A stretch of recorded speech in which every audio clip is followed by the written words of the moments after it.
To create your first grid, it's going to be on your actual image. We're going to go between the lines of the picture, and we're going to be marking every 1 inch.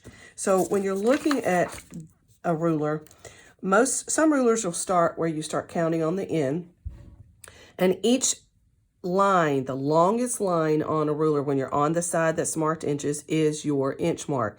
And in this case, and in most cases, you'll have your number beside that inch mark line as it goes across your ruler. Okay, so we're going to mark every 1/2 of an inch, and we're going to make a tick mark above each of those lines, just a tick mark.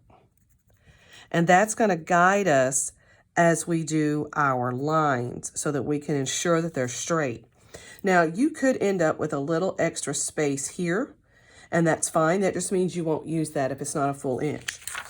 Then you're going to turn it sideways, and you're going to do the long side of your image, or whichever side is your long side.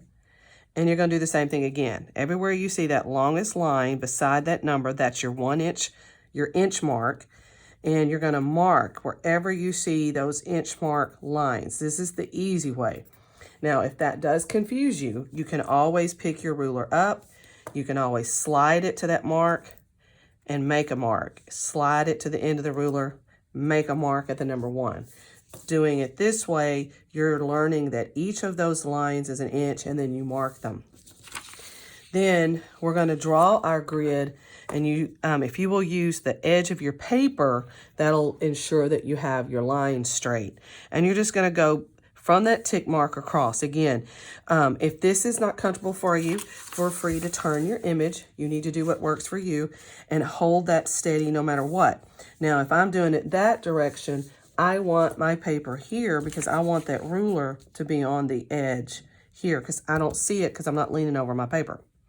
And then you're just going to draw that grid through your image. Now, you do need to make sure it's straight. If you go to erase, you're going to erase the actual toner from the paper. That's not that big of a deal for this, and it's certainly not big of a deal in the background. But just keep that in mind. This is why if you will use the edge of your paper to line your ruler up, lay it on that tick mark, and make sure that you did 1 inch, not 3/4, not 1/4, not 1 1/2, not 1 1/4. Make sure it's 1 inch. Then you won't have any mistakes. And you're going to draw those lines across your paper.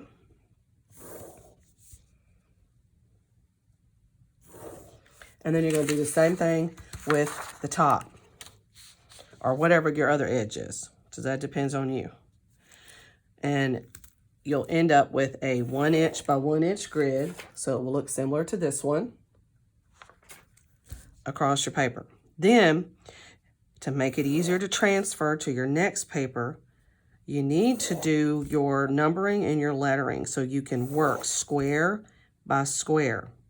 My preference is to have the numbers on the top, and you're not numbering the line, you're going to number the space.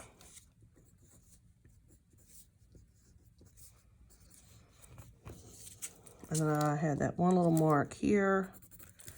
And then I prefer letters down the side. You can do uppercase, lowercase, it doesn't matter. It's just for help. And again, I can stop here, or I can go all the way down. And that's how you set up your first grid, step 1.